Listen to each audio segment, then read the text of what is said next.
একজনের নাম মঙ্গলি মান্ডি আর একজনের নাম, আপনার নাম কি?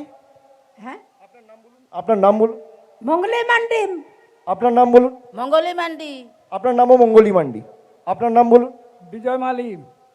বিজয় মালি, মঙ্গলি মান্ডি, মঙ্গলি মান্ডি। দেখতে পাচ্ছেন? সবাই দেখতে পাচ্ছেন না আমায় একা দেখছেন? আমার সাথে তিনজন দেখতে পাচ্ছেন? দেখতে পাচ্ছেন? জ্ঞানেশ কুমার অমিত শাহ দেখতে পাচ্ছে না, বিজেপি দেখতে পাচ্ছে না। কি সংবাদ মাধ্যমের প্রতিনিধিরা দেখতে পাচ্ছেন? পাচ্ছেন? আজকে আমাদের ছবিটা না দেখিয়ে এই তিনজনের ছবি দেখান, তাহলে কত নিরপেক্ষ সংবাদ মাধ্যম আমরা বুঝতে পারব। দেখান, আমাদের ছবি দেখাতে হবে না, ভিড়ের ছবি দেখাতে হবে না, এই তিনজন মানুষকে দেখান। এদিকে দেখুন তো, মা আসুন, এদিকে দেখুন, এদিকে দেখুন। ধরা পড়ছে? জ্ঞানেশ কুমার ভ্যানিশ করে দিয়েছে, জ্ঞানেশ কুমার দেখতে পাচ্ছে না। জ্ঞানেশ কুমারের জন্য একটা নতুন প্রকল্প বাংলায় চালু করতে হবে, ছানি অপারেশন ছানিশ্রী, বিজেপি নেতাদের ছানি কাটানোর জন্য। জীবিত মানুষকে, জলজ্যান্ত মানুষকে দেখিয়ে দিচ্ছে ডেড, মৃত। মানে মানুষ নিজের ভোটটুকু দেবে না। বড় বড় ভাষণ। যারা মারা গেছে কারোর বাড়িতে গিয়ে একবার খোঁজ নিয়েছে? 12 বছর ক্ষমতায় 10টা মানুষকে বাড়ি দিয়েছে, 4টে রাস্তা করেছে, গ্রামে ঢুকে খুঁটি পুঁতে একটা 10 ওয়াটের বাল্ব লাগিয়েছে, একটা সাবমার্সিবল টিউবওয়েল লাগিয়েছে, একটা স্বাস্থ্য কেন্দ্র করেছে। কি করেছে? বিভাজন। এরা রাখতে দিলে আলসার আর বাড়তে দিলে ক্যান্সার, রেখে দিলে আলসার আর বাড়তে দিলে ক্যান্সার। যোগ্য জবাব মেদিনীপুরের মানুষকে দিতে হবে। দেবেন তো? আমাদের উপর যে অত্যাচার, আমাদের উপর যে লাঞ্ছনা, বঞ্চনা, নিপীড়ন, শোষণ, মেদিনীপুরের মানুষ যেভাবে রুখে দাঁড়িয়েছে, 2011, 16, 21, 26 যেন ব্যতিক্রম না হয়। আপনাদের অবদান অনস্বীকার্য। একজন ক্যাবিনেট মিনিস্টার এই কথা বলছেন, তার দায়িত্ব কে নেবেন? ক্যাবিনেট মিনিস্টারের কোনো বিবৃতি দিলে তার দায়িত্ব নিতে হবে মুখ্যমন্ত্রীকে। তিনি একবারও প্রতিবাদ করেছেন, সমালোচনা করেছেন? সরিয়ে দেওয়ার তো অনেক দূরের কথা, সরানোর ক্ষমতা নেই আমরা জানি।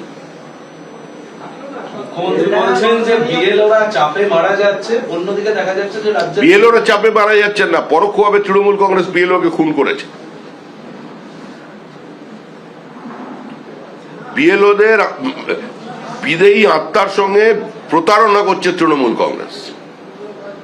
তৃণমূলের রাজনীতি বিভাজনের রাজনীতি, খুনের রাজনীতি, সমাজকে টুকরো করার রাজনীতি, সংখ্যালঘুকে দিয়ে সংখ্যালঘুকে খুন করার রাজনীতি, জীবন্ত মহিলা এবং শিশুদের বকটুয়ে পুড়িয়ে মারার রাজনীতি।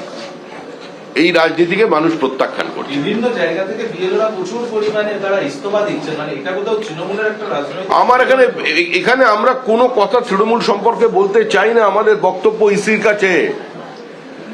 জ্ঞানেশ কুমার দিল্লিতে বসে থাকলে হবে না, তিনি কলকাতায় আসুন, মুর্শিদাবাদে যান, দক্ষিণ 24 পরগনায় যান, বীরভূমে যান, কলকাতার রাজপথে হাঁটুন, এখানকার সুশীল সমাজের সঙ্গে কথা বলুন, সাধারণ মানুষের সঙ্গে কথা বলুন, মেট্রো রেলে একবার উঠে ঘুরুন।